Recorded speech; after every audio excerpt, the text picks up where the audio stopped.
And this is how it looks like 2 days after. Look at that color. Look at that color. Oh my god, that looks perfect.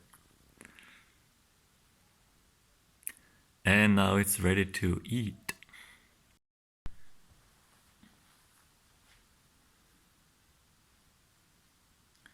Few days ago, the McDonald's reopened and I got a picture like there are 20 cars like waiting like in a row to get to the McDonald's.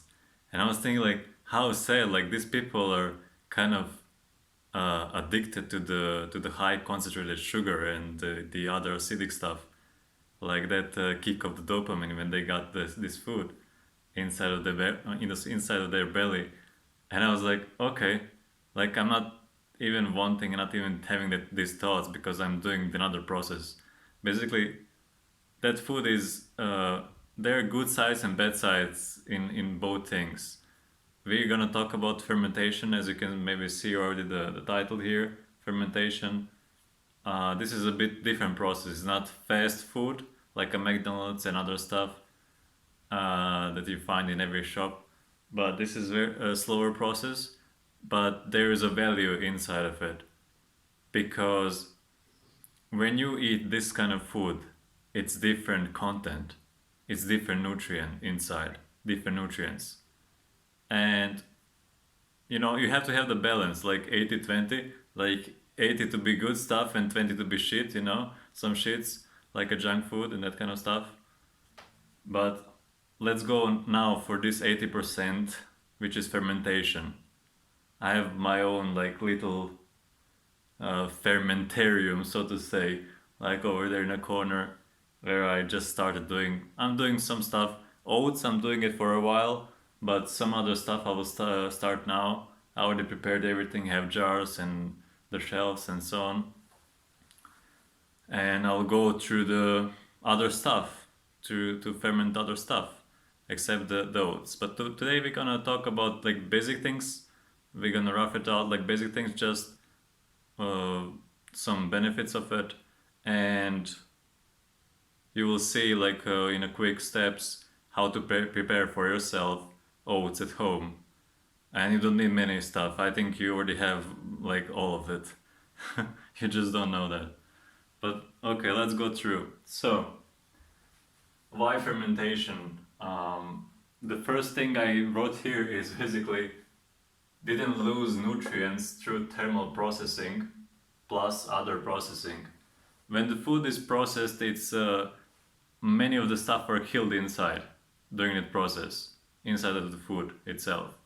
Many of the stuff are killed and they're not there anymore, and you consume it something that is not real, like fast food. When you eat it, your body needs more to eat of it in order to feel full, because there are some receptors in a stomach that are sensing like when when you have eaten enough or not enough. So with this food, with the fermented food, is different. When you ferment the oats and you eat the oats, like fermented oats, it's very different. It's very, very different. You need less to get more. That sounds good to me, so pretty good deal. So basically, second thing is here, increases absorption, I cannot spell it, of nutrients of other food you eat. So basically it helps absorption, I cannot spell it, absorbing the other nutrients from the food that you eat after eating the fermented food. So whatever you eat after or during the eating of fermented food, it's digested way better. Like your stomach is absorbing more nutrients from it. The third thing here is written, it has more nutrients, easier to digest, digestive enzymes. So what I wanted to say by this is that while the food is fermented, it releases it amplifies, so to say. Like you have an amplifier and you put the guitar cable into it, electric guitar, and then you have an amp and it's like kind of louder, right? So this is the same happening with the fermentation. So fermented food is more, it releases some other nutrients that are not so available as the raw, eaten raw, you know. So this is a very good point to say that there are some enzymes inside after the food is fermented, and these enzymes are helping a lot for the other food that you're digesting to your belly, so to say. The enzymes are helping the belly to digest other stuff as well. So the fourth thing here helps absorption of zinc, vitamin C, and magnesium. Now I talked already about the magnesium. It's, I think, one video before this about the magnesium, how you prepare it. And there is one more video which is like what is a few months ago made about the magnesium chloride, how you prepare it and so on, and what it is, the benefits, etc., etc. But what I wanted to share here by this, help absorption of nutrients, like of this kind of stuff, like zinc, magnesium, vitamin C, magnesium. There is a kind of, so to say, chain. It's kind of connected. Like if you're eating like kind of, if you're like taking in magnesium with the food or separated or with the drink as a drink, it helps digestion of the calcium in your body. So if you're having the magnesium, enough magnesium, that magnesium helps absorption, calcium absorption from the food. So it's easier to absorb the calcium from the food that you're eating later on. And the same is here with this, when you're eating, like this is basically this four stuff, these are the basic stuff. It's usually mostly for the vegetables here, I wrote the veggie. So it's mostly for the vegetables. But I didn't go through like really deep about the oats, but it should be very, very similar. And so there's a kind of connection. When you're eating like vitamin C helps absorption or something else and so on. Like they're kind of linked, very, very linked. So I think I already wrote some notes. I'll make the video about these connections, like what kind of food, what kind of vitamins, minerals are connected one to another in order to have way better absorption of the food that you eat.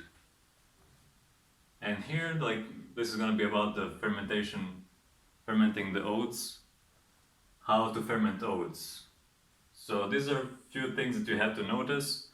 You will see, I'll make the one like quick, so to say, clips, connected videos, like how you prepare it, everything, how to do it.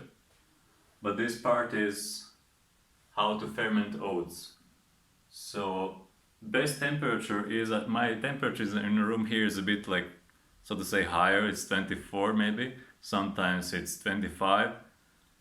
But nevertheless, the best temperature will be, as written here, from 15 till 23 Celsius. And Fahrenheit, that will be 60 till 75 of Fahrenheit. Darker place is better, it's always better. For me here, it's not that dark, like where I'm having my mini fermentorium, so to say. It's not that dark, but doesn't have to be. It's better. It's just better.